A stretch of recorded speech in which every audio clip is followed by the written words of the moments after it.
Bayangkan kita tahu semua benda ataupun semua percakapan yang orang cakap pasal kita, ataupun kita baca semua conversation orang pasal kita dan kita tahu semua. Kita tak boleh hidup, tuan-tuan.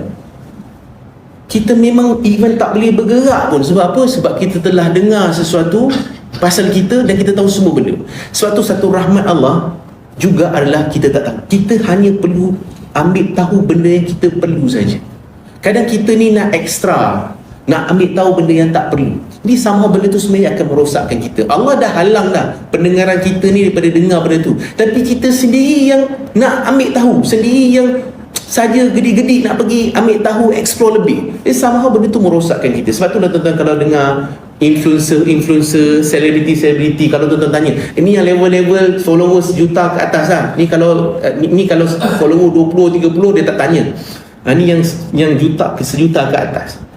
Tuan-tuan kalau tanya dia orang, kebanyakan dia orang memang tak baca komen. Kenapa tak baca komen?